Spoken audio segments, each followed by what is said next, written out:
Welcome to the Bulwark podcast. I'm Charlie Sykes. It is November 11th, Veterans Day. So thank you all for your service. A lot going on today, obviously in Washington and here in my home state of Wisconsin, where the Kyle Rittenhouse trial continues. And so we're joined today by Don Moynihan, who is a professor of public policy at Georgetown University, but more importantly, spent 13 years as a professor at the University of Wisconsin in Madison. So Don, thanks for coming on the podcast. Happy to be here. Happy Veterans Day, Charlie. Well, thank you. Now, you and I were just chatting before we started this about Wisconsin politics and how odd it is that in many ways, everything that's happening nationally happened first in Wisconsin. I mean, now I always think of this as sort of, obviously I have I have a parochial bias here, but it is true how for how many years Wisconsin has kind of been a laboratory for what's good and bad in democracy. Yeah. So I moved to Wisconsin in 2005. And so very shortly after that, we saw Scott Walker take over. We saw Act 10. We saw a recall election, a strong push against public sector unions. We saw maybe some of the most extreme gerrymandering in the country. And then, we saw some of the patterns that we see now when it comes to overturning election outcomes become normalized, I think, in 2018 in Wisconsin. So it does feel like this laboratory, sometimes of democracy and sometimes of other things, where it happens first in Wisconsin and then it goes national. To be fair, you can roll the clock back 100 years to the rise of progressivism in America. Sure. And a lot of those ideas also came from Wisconsin. Or if you go to the 1990s when Tommy Thompson was governor looking at welfare reform, it started there before it went national. So there's something in the water there that really seems to Right. We have it all, right? I mean, we had Fighting Bob LaFollette, the progressives, who really laid the groundwork for much of what became the New Deal. But we also had Joe McCarthy. So, pick your poison. It's either it's Fighting Bob LaFollette or Joe McCarthy. And we're stay with Ron Johnson and Tammy Baldwin. Those are our two senators. It's hard to think of two more different characters.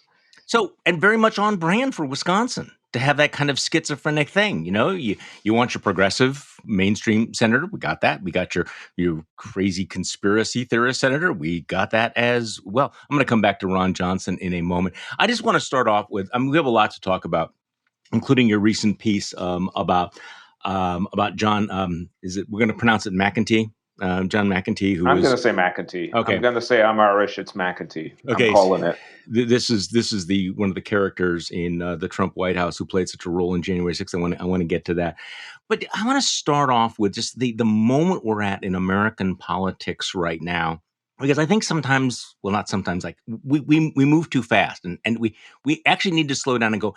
This is really not normal. So last Friday, the House of Representatives passed an infrastructure bill. I mean, you want to talk about the most routine sort of thing normally, bridges and roads and everything.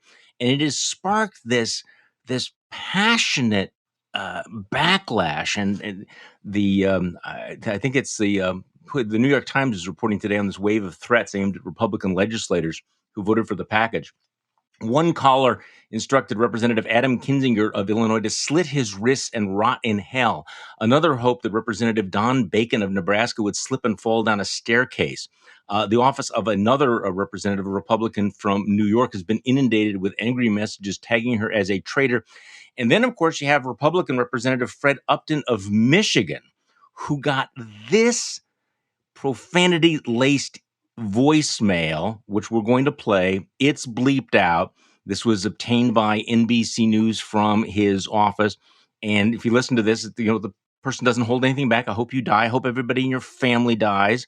Labeling him a traitor. Here's the voicemail message that Fred Upton got for voting for an infrastructure bill. Traitor. That's what you are. You're a fucking piece of traitor. I hope you die. I hope everybody in your fucking family dies. You fucking piece of shit, trash mother. Voted for dumbass fucking. You're stupider than he is. He can't even complete a sentence. You dumb mother, traitor, piece of mother, piece of trash. Hope you fucking die. Hope your fucking family dies. Hope everybody in your fucking staff dies. You fucking piece of fucking traitor. Sounds nice. There's not a lot there when you take the bleeps out, Charlie. Yeah, you lose a lot. So the New York Times points out investing in the nation's roads and bridges was once considered one of the last realms of bipartisanship in Congress. And this current infrastructure bill drew ample support over the summer from Republicans in the Senate. But so this is we're not talking about a vote on war or abortion or something like that. It's infrastructure. Gives you an indication of how the dial has been turned up on everything these days. Yeah, I mean, Upton voted in a bipartisan vote for what was the priority of the leader of his party. Like Trump kept talking about infrastructure. It became a running joke at some point. And eventually Joe Biden gets infrastructure done. And so a couple of Republicans vote for it. And to draw out that level of venom is really remarkable. It is, and I think this is where I think we keep needing to send up the flares or wave the red flags, whatever metaphor you want to use here, because political violence is a real danger. I'm old enough to remember the 1960s when we had political assassinations felt almost routine growing up back then when you had riots. We have a nation of millions of people who are heavily armed and who feel the need or the call somehow to join militias or to engage in armed protests. And you would think that at some point people would say, hey, we need to dial this back. We need to calm things down. But exactly the opposite is happening right now. I mean, it's people are stoking the fires. And who knows where this is going. So since we're on Wisconsin, the Kyle Rittenhouse trial, um, Yep. let me tell you my take on it, and then you tell me what you think. I mean, I haven't been following it, intensively. I've been following it like most people from the beginning. I have assumed that he was probably going to be acquitted based on the self defense. I'm not defending his actions in any way, but so three things, and I wrote in my newsletter about this. That look, he made horrifically bad decisions. He's an armed teenager who's dropped off with an AR-15 in a basically a war zone. He behaved recklessly. It resulted in the death of two people and the wounding of a third. I think he's likely to be acquitted because I think they're going to accept his claim he was acting in self-defense. But this juvenile vigilante is not a martyr and he's not a hero. And it is really dangerous to treat Rittenhouse as either one of them. But that's what's been happening. I mean, it is amazing watching right-wing media decide that they are going to glorify this guy, this 17-year-old with the AR-15 who killed two people. And I just think the celebration of vigilante violence is dangerous. And when he's acquitted, I'm sorry to say this makes me afraid of what the fallout is going to be.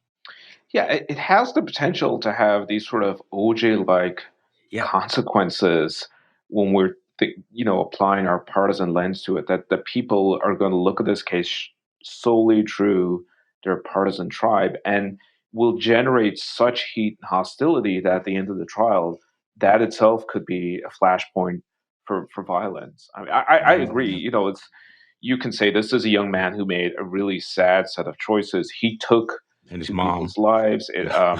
It's and you can sort of accommodate the fact that maybe all of those things are true, and maybe he felt like he was in fear of his life.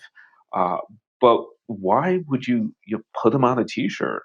Why would you celebrate Yep. him as the foot soldier in some sort of coming revolution? What does that tell us? Well, see, this is the thing: is if he's a hero, then obviously he's also then a role model. And what we're going to encourage more, untrained teenagers with high-powered weapons to go into dangerous places. I mean, some of the commentary is crazy, and I'm sorry to go to Dinesh D'Souza, but I am old enough to remember when people actually took him seriously, and of course he's become completely deranged. But his tweet yesterday. I mean, I'm sorry. This is not a parody. I want to make it very clear that what I'm about to read is not a parody. Dinesh D'Souza tweeted, "Is Kyle Rittenhouse a good Samaritan? If this seems absurd, consider a thought experiment. What if the Good Samaritan in the Bible, oh God, had come along a bit earlier while the thieves were beating up the victim and blew them away? I don't know. I added the blew them away. So this is what's going on: is they're turning him into this model, this the heroic fighter for freedom. Our country was built on 17-year-olds with guns, and I mean, shit, man. Yeah, Good Samaritan with the AK-47. I see. That's the thing is like, how do you get in the mind going, okay, I want to defend Kyle Rittenhouse. Which character in the Bible is Kyle Rittenhouse most like? What would Jesus say if Kyle Rittenhouse had blown away those robbers? I, you know, Yeah, and it's the flip side of thinking of him as a hero is that if he is convicted or even being put on trial, he's also being portrayed as a victim. right. That the victim in this sad story is the young man who killed two people. That this unjust state is persecuting him for merely exercising his rights, which itself is another sort of set of dangerous beliefs that I think sort of fits with the worldview of the caller to Fred Upton earlier. Yeah. This real sense of extreme persecution that leads people to do radical things. So this is going to be the whole Kenosha story is going to be a big issue here in Wisconsin in the 2022 elections. We're not going to spend a lot of time on that, but the riots in Kenosha, the way that various public officials responded to all of that, and so this will be a big theme for Republican candidates for governor. It will also be a big theme for Ron Johnson if he runs for re-election. Okay, I saw this story. Ron Johnson was in Wisconsin yesterday, came back and went to Madison, went to the state capitol, met with members of the leadership of the Republican legislature, and urged them basically to seize control of all elections, federal elections, seize it back from the bipartisan commission, the Wisconsin Election Commission that they had created. This was their thing, to create a commission to oversee elections. Republicans are unhappy with them. Guess why? Whatever. And Ron Johnson, who might be running for re-election, is in Madison, in the Capitol, telling legislators, you know what? You should ignore the governor. You should ignore the Wisconsin Election Commission. The Constitution says legislatures should take control. You should seize back full partisan control of the elections. I mean, Don, even from Wisconsin political standards, this is a pretty amazing moment. Yeah, and you look at the context of the comments there. Johnson started beating this drum on January 7th. Yeah. So the day after the Capitol insurrection, Johnson's take was the states have to get more involved in determining the outcome of the elections, not just reporting the results of the elections, but in shaping the outcomes. And so, what the rioters tried to do on January 6th, that's off the table. On the other hand, state legislatures should be doing that. And I think he's taking that position because it's a fairly cynical but calculated position that this will help candidates like him and candidates like President Trump or other candidates from his party. Yeah, I think what's interesting about all of this is that there's nothing subtle about it, and like so many of the scandals of our time, it takes place in real time and in broad daylight. So let's talk about your most recent piece. You like everyone else in the world, right? I mean, everybody's on Substack right now. I mean, I'm on Substack. You're on Substack, right? It's like if you're not on Yeah, Substack, yeah. you're not there. So you have a piece examining. I find this story amazing, so I want to talk about this. This Trump aide named John McEntee. And this is something that Jonathan Karl writes about in his new book. He was excerpted in the Atlantic. And, you know, this is a guy, and you write that McEntee is worth spending some time on because he really exemplifies the price of Trump's obsession with loyalty, a price that the rest of us paid in the form of poor government performance during a catastrophic pandemic. So again, who is John McEntee? Just tell me the story because it's a remarkable story of who this guy was and how he became so powerful in the White House. So John McAtee is a person you probably haven't heard of, but you've almost certainly seen. He's in the background of a lot of photos with Trump. And most of the time, what he's doing is carrying Trump's bag. So McEntee was Trump's body man. He was the guy, if you've seen the TV show Veep, where Tony Hale is carrying around the vice president's bag, that was his job. He Mhm. started with that on the Trump campaign. He did that in the White House. Trump liked him. He was sitting outside the Oval Office. Eventually, he lost that job when John Kelly became chief of staff because he failed a background check. Uh, but then, as Hold on, soon as he failed a background check after he failed to disclose like lots of cash from gambling winnings. yeah, And, there was some unexplained income, yeah, which turned out to be from gambling winnings. And so he flunked the background check, and then Trump brought him back. So when Kelly was gone in January 2020, Trump said, I want my old friend back here." And very quickly after the impeachment, Trump says, "I'm going to promote you from the guy who carries my bag to being the person who's in charge of political appointees across the US federal government." okay. So this guy goes from the schlepper to the head of the presidential personnel office, which is what? I mean, this is a big freaking deal, He right? goes from the guy who's grabbing the Diet Coke to the guy who's telling the Secretary of Defense who's going to work in their office. So the Presidential Personnel Office, again, sort of an obscure office, no reason you would have heard of it, but it's the office that plays a really important function in the power of the US federal government because it determines which political appointees go where and who gets hired. So they do things like background checks. They try to place people who work on campaigns. But it's also a means by which presidents exert political control of their agencies. They put their loyal lieutenants in agencies that they don't trust necessarily. And so this position is especially important at the start of administrations when you have to hire a lot of people. We have about 4,000 political appointees. Becomes less important towards the end. So McAtee might have not done that much harm, but he decided I'm really going to take this seriously because his orders from Trump were the problem facing me after impeachment is not one of my own making. It's a lack of loyalty around me. So I have to root out the disloyalty, and this was McEntee's job for the last year of the administration. And so he's 29 years old, no obvious qualifications, with an administration led by a man obsessed with appearance. And this is a line from Jonathan Karl's story. McEntee picked the most beautiful 21-year-old girls you could find and guys who would be absolutely no threat to Johnny in going after those girls. And I'm looking at a picture of this. And yeah, it's pretty clear that he did select a certain, a certain look. And the guys are like right from central casting of geekdom, and the girls are. So this is his thing, right? I mean, that's his brand.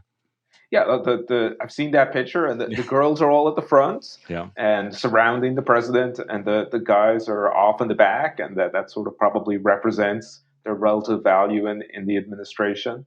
So yeah, he like this is what happens if you hire someone who is young and unqualified, they don't go out and hire people who are better than them at their job. So McEntee's 29, he hires a bunch of 21, 22-year olds.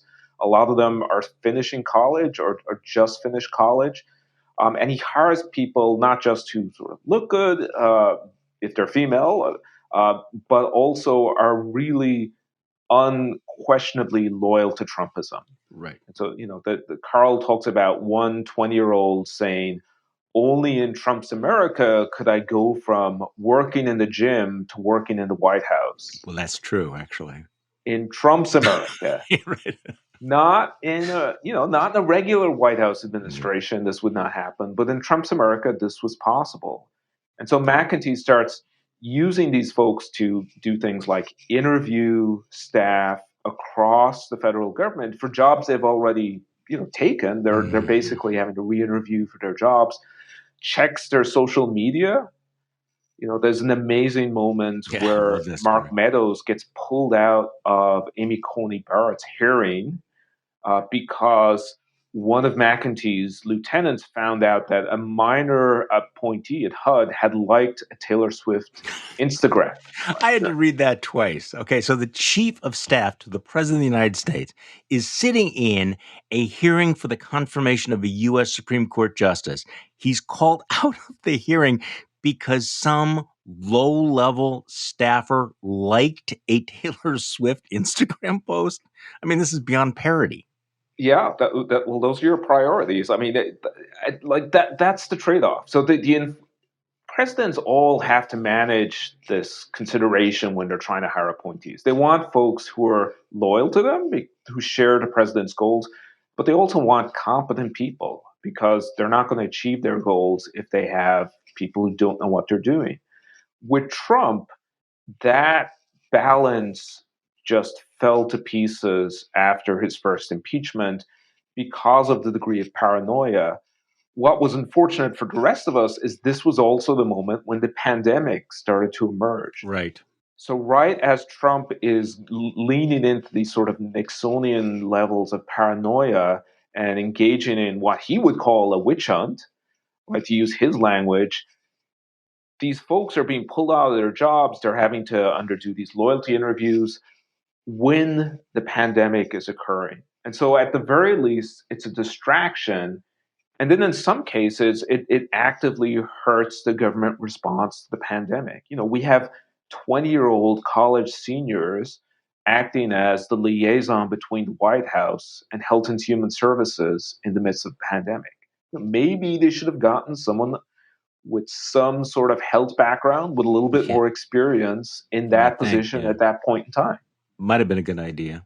So what you have then is all of these staffers who then aren't, I mean, obviously they're not in any position to challenge Trump's, rosy view about the pandemic, which clearly undermines the ability to respond to it. You write in your piece, for example, a group of McEntee's appointees attacked a veteran CDC official when she urged the public to wear face masks, and that's pretty much the way it was going, right? So these loyal sycophants were pushing back against the CDC officials who probably understood that what would happen to them if they were too outspoken, right? Or they pushed the kinds of mitigation efforts that they understood might save lives. Yeah, the key thing to understand is that McEntee had the backing of the president here.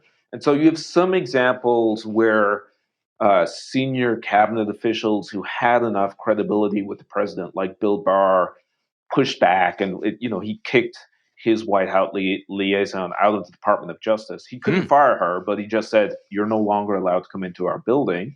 But you also have some cabinet officials who resigned over this. The director of the Office of Personnel Management, who nominally is in charge of the federal personnel system, resigned after McEntee said, "Look, you answer to my White House liaison. You're not making decisions here unless the liaison approves those." And so you have some fairly senior people who just said, "I'm not going to Screw do it. this." Yep.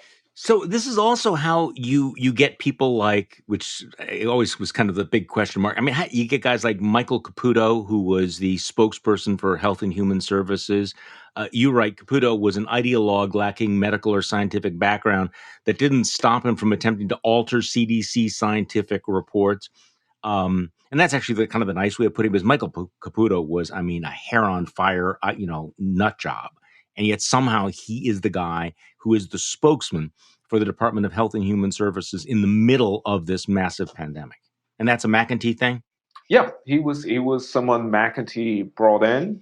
Um, you also see someone at FDA who had this track record of sharing misinformation about COVID, This who is then becomes a Emily Miller. spokesperson. Yeah, Emily Miller. Yeah. She was boasting about not being quarantined, not being afraid of the virus on her social media.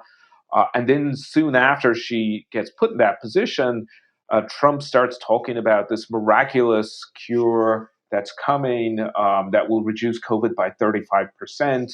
It turns out there was vast overstatements of the efficacy of that study. And then FDA had to sort of walk it back. The head of FDA was sort of put in this really bad position. And this is not just damaging to the administration, but to the credibility of these agencies. Like we're at a moment where we're talking so much about whether we should trust our scientific agencies, and a lot of Americans don't.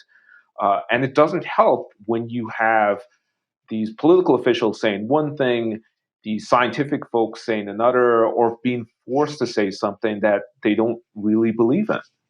So let's fast forward to the January 6th, the attempt to overturn the election and everything. Jonathan Karl is writing about his excerpt in his book really focuses on the fact that McEntee became part of this cabal seeking to overturn the election. I mean, he was one of the people who sent the memo to Mike Pence's chief of staff, explaining this wild and historically flawed account of how the Jeffersonian precedent allowed the VP to use his powers to hand the election to Trump. So he's really right at the center of all of those efforts to overturn the election, right? Because he was the one who was chemically loyal to Donald Trump. Yeah, so he's doing that, and I think this is part of the lesson of the loyal lieutenant, which is why is McEntee willing to do this, or what does it mean to have such intense loyalty to a man? It means you have less loyalty to the Constitution. You have less loyalty to democratic outcomes. Like if your deepest loyalty is to the person, it's not to the broader system we're in. And I think partly with McEntee, as with some of the other folks he brought in, it's not just that he adored Trump. I don't know what his personal feelings were towards Trump, but that Trump was his meal ticket. Like this is someone who was brought into the highest level of government based on no real qualification. And so again, in Trump's America, this is something that's possible for him. Outside of Trump's America, he's just a regular former college quarterback who is not especially well qualified for a lot of other positions in life. Well, and the reason I think it's worth looking back at this and talking about it is because it's an indication of what might be coming. I don't know whether you saw David Frum was on Matt Lewis's podcast. He had an interesting line. He said, I'm really worried about the return of Donald Trump this time because this time the Velociraptors have figured out how to work the doorknobs. Is if there's a Trump 2.0, you're going to get a lot more people like Johnny McEntee running the government, telling people what to do, threatening people, pure loyalty, complete either ignorance or indifference to the rule of law or the constitutional limits. And I mean, we look back on what happened, and part of it is this comedy of errors, the incompetence, not knowing what to do. A restored President Trump does know where does know what's behind those closet doors now. Yeah, it's important. I think if you were watching the Trump administration for 4 years, it's very easy to say it was chaos every day. Yeah, and there's some element of that is true, but it did get dramatically worse in that last year. And I think partly that was because of the pandemic, but partly it was because Trump no longer felt any sense of restraint. right. When Trump came in as president the first time, there is no Bush world he can draw from for a bench of strong political appointees. He doesn't really know what he's doing. And so there's still like these sort of respectable picks. He still feels somewhat constrained by the norms and institutions. By year 4, Trump is convinced that the deep state is against them. And I don't think that's just rhetoric or red meat for the crowd. I think he really believes he that. did believe that. And he has found the levers and mechanisms to take control of that deep state. McEntee is one example. There are other examples with the career federal bureaucracy where if he comes back, I have no doubt that on day one, you will have not just folks like McEntee, but he will try to turn potentially hundreds of thousands of career jobs into political appointee positions that he can then fire at will. No, I think you're absolutely right. And I have to say that I thought I was following everything very, very, very closely between the election and the inauguration. But what we're learning now, about his efforts to overturn the election are really amazing, because I remember the first time that I heard about the idea. I'm trying to think where it was. The first time I heard the idea that the vice president could not count the electoral votes, maybe was it like a Paul Gosar lawsuit filed somewhere? But I remember thinking, this is just so crazy. It's so ludicrous. It's so ridiculous that no one's going to take it seriously. And now we're finding out that it was at the heart of the whole Claremont, John Eastman, Rudy Giuliani, Steve Bannon plot to overturn the election. And it will be interesting to know what comes out of the January 6th committee, how much more they find out, because I do think we've already learned a great deal. So what do you think about the January 6th committee and how it is proceeding, and whether or not they are going to enforce the subpoenas? Do you have thoughts about that? I hope they do. I mean, Yeah. this seems to be one of those occasions where the job has just such outsized importance to our democracy that the idea, for example, the president could waive executive privilege and say, I'm simply not going to tell you how I was thinking or who I was talking to or how this came about, when the result was, from my perspective, an attempt to reverse a free and fair election. If Congress can't do that, what is the purpose of Congress? See, I think that's a really great point. Okay, can we just switch gears a little bit, because Sure. you write and talk about a lot of other things that was really anxious to talk with you about, including the rage for book burning around the country. And we use the term book burning sort of metaphorically, except that I now see that there are some school board members who are openly saying, yes, these books that are being removed from the library, they should be burned. I mean, they've actually gone there. You can't you can't exaggerate some of the things that they're saying. There is a real passion right now for legislating what's going on in the schools. And so, talk to me a little bit about this rage for banning things in the schools, which I'm trying to think of the last time we had something quite this widespread or coordinated. Yeah, it's the year 2021. We're talking about book bans. Yeah. And every year, the American Library Association releases a banned book list, and it has these books like The Great Gatsby or Huckleberry Finn or The Catcher in the Rye, which historically have been, the books that have received the most challenges by members of the public. But we thought that was in the past, right? I mean, we thought we were talking about history when we were talking about banned book lists, but they seem to be coming back with a vengeance. The difference is with these new banned books, they're primarily by authors of color. So they're often about some combination of race, gender, or sexuality. And by sexuality, I sort of mean acknowledging that LGBTQ people exist, right? And so that the nature of what books are being challenged and subject to bans here tells us something about the broader political movement behind it, which I think is tied to, um, what some folks might sort of see as an anti-CRT Sure. approach, but might also be seen as sort of an educational gag, set of educational gag orders. I don't think it's a coincidence that these two things are happening at the same time. And so we just Well, saw a case yeah. in Wichita where a Yes. library pulled, like, uh, Fences, Yeah. a Pulitzer Prize winning drama from a library because one parent had objected to a single book and then submitted 30 other books that they said should be pulled as well. It's really remarkable. It is remarkable, and it's happening everywhere. So I think you and I may have slightly different perspectives on all of this, but it strikes me that right now, the liberal ideal, particularly of academic freedom, is under attack from both the illiberal right and the illiberal left. And I know that you've pushed back against some of that.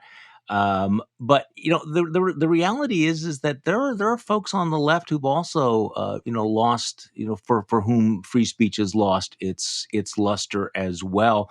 I guess the question is how you weigh the relative threats. Yeah, this is an important point because I think if you ask most people like me who work in a university, is free speech important? A reflexive response is almost always going to be yes, right? And then there's going to be these sort of nuanced cases about when you should accommodate constraints in speech. But the underlying value here is towards sharing of knowledge. So most of the time, I would agree with a lot of people who bang on about free speech on campus, that things like speech codes are a bad idea. Where we differ is what are the most serious threats. And this is partly a function, I think, of the fact that I was a professor in a state institution for a long time. My view is the most serious threats are always state censorship. That when students protest or students complain, that's partly their exercise of speech, and it can get too much in cases. There's cases of overreach by administrators, absolutely concede that. But that's not comparable to a state saying certain books shall not be taught. In my mind, those are not comparable threats because that state threat is really a constraint upon our rights. And it's usually accompanied by constraints on other types of rights. The types of states that do this, it's not just America. Places like Turkey or China or Hungary, they're constraining speech in academia. There are other constraints on people's individual and often democratic rights that are occurring at the same time. And so frequently those things accompany one another. And we have an example of it last week when the state of Florida, Right. they have many fine educational institutions. I know a lot of great professors down there. University of Florida were telling some of their professors, you can't testify in a voting rights case because the state of Florida is a defendant. And it turns out there were some other cases about masks in schools where epidemiologists who worked for the university was also told you couldn't testify. To me, that seems like a profoundly illiberal threat. And I think part of what I'm concerned about is that there's maybe less attention to that threat than there is to the threat of students pushing back against books. And So I think some of the book banning discussion now is starting to make that really clear. right. I mean, you would hope that maybe this will lead to a reaffirmation of some of these small L liberal values. So let me just read you.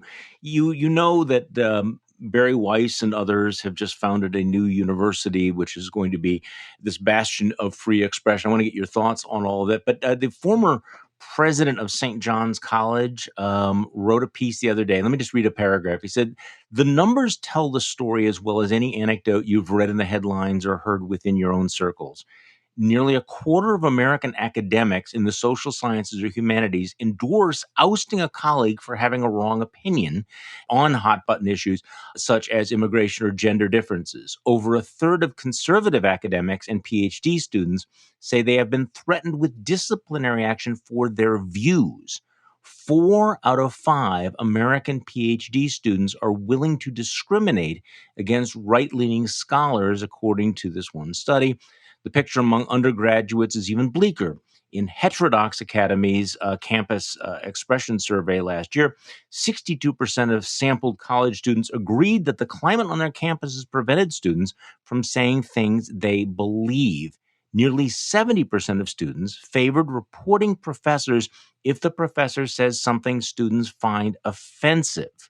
The Foundation for Individual Rights in Education, FIRE, reports at least 491 disinvitation campaigns since 2000. Roughly half were successful. So these are legitimate concerns, aren't they? Even if not all of them are state action. So my background is as a social scientist here. So when Yeah. I see these surveys, I generally sort of try to look under the hood. Yeah. And they're often, sort of constructed in a certain way that is intended to give a certain type of result. So I prefer to look at other sources of information like General Social Survey, which has been asking questions about tolerance of dissenting views for 50 years or so. And if you look at that, in general, people's tolerance for disagreement has not declined. And students tend to be as tolerant, if not more tolerant, than general members of the public. Um, with FIRE, I think FIRE is a fantastic organization. They focus very much on defending free speech Mm-hmm. and deplatforming. And another statistic you could have used is that they identified that more pushback um, within universities comes from the left than from the right. And they have a database that monitors this. One thing I would argue they miss, though, is that a lot of attacks on free speech that they don't measure come from the right. So, for example, I tweeted something and I ended up on Fox News. Oh, And really? then Congratulations. my inbox quickly filled up with a lot of messages, some of which were sort of on the lines that Representative Upton got. But that doesn't make the FIRE database, right? So that doesn't Right. get counted in how they measure these things. And it's also, and look, deplatforming is bad, and I oppose it. We can talk about, for example, Dorian Abbott, who had Yeah. his invitation to MIT uh, um, uh, removed. But it's also important to put these numbers into the broader context, which is that we have something like 30, I think it's 32,000 higher educational institutions in America, right? It's a huge, huge industry. And so a couple of hundred deplatformings over a couple of years, when you just look at them as a percentage of all institutions in America, is not a vast amount. But Yeah, there is that tendency to treat anecdotes as data, and your point is that you can certainly highlight certain of these episodes, but I mean some of the stories like the Abbott story. I mean, here's a guy who was a climate. Well, I mean, sorry, he was a scientist, and he was disinvited. He's basically been blackballed because he had the wrong opinions about affirmative action. I mean, that's a pretty good indication of how intolerant the environment is in some circles of academia, isn't it? So I think the Abbott case is fascinating for a couple of reasons. So it's true, he was disinvited um, from what I believe was a public facing lecture because people objected to something he'd written in Newsweek about affirmative action, where he'd made the case for a different approach to thinking about affirmative action. And what sort of bothered people is that in the last paragraph, he made some comparison to 1930s Germany and affirmative action, which I think Mm. really sort of ruffled people. Still, he's a qualified scientist. Once given, his invitation should not have been rescinded. Having said that, MIT re-invited him back. That's something that doesn't, like, the department didn't re-invite him back, but the university did. Um, so there was a debate within MIT about whether this was an appropriate response. And this is part of what I think people don't understand if they're not on campus, is that the campus is full of people who disagree with each other. And we've been debating about what are the right norms for speech for hundreds of years. And this is part of that debate. And so ultimately, I think the institution of MIT sort of backtracked and said this was a mistake. And it sent a signal to other parts of the institution to say, this is really not how you should think about treating your invited speakers. And so the initial disinvite, very troubling. The part that I think doesn't get picked up is that the institution sort of corrected itself.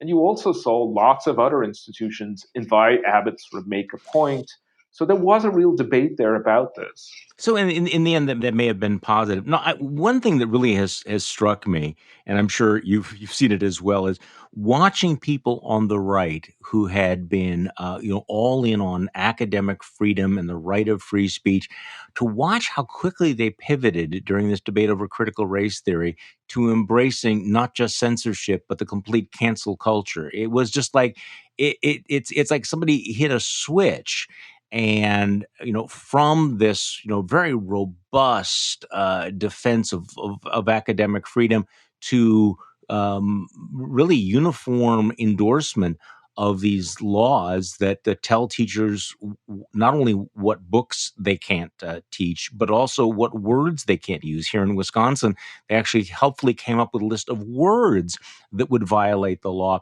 which again is one of those moments where this is beyond parody. And are you the same guy that was arguing for free speech 5 minutes ago?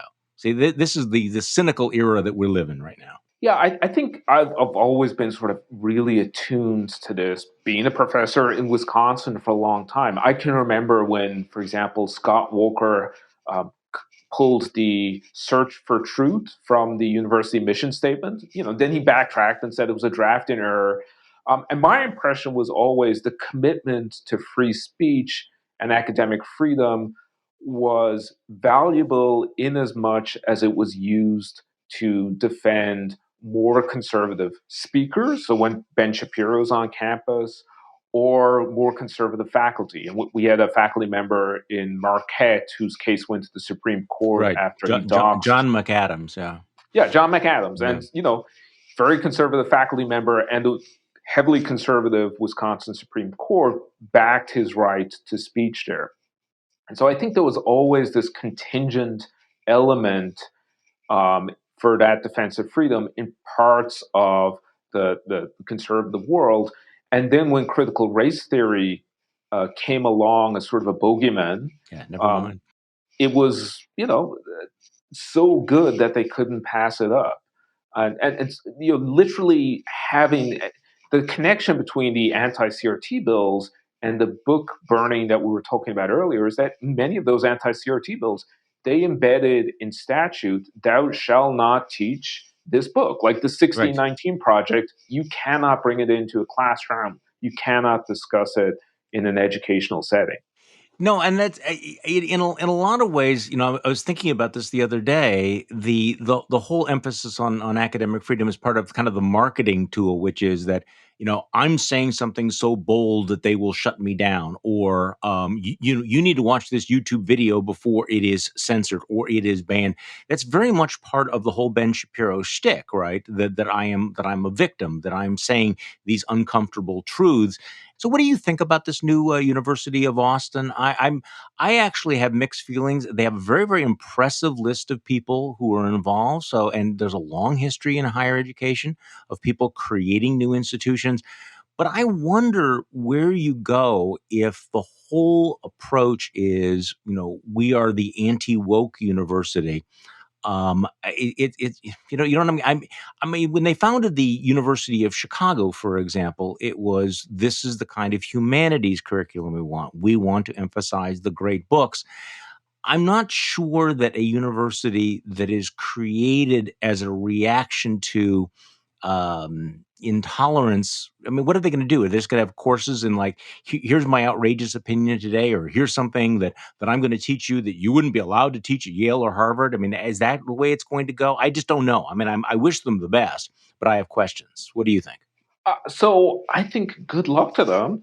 Yeah. It's going to turn out to be harder to run a university than they might have anticipated. It's sort of like the dog who caught the car. Yeah. That they've been barking at this tread for a long time. Once you actually start to run the university, you have to deal with the complexity and contradictions of really running a university.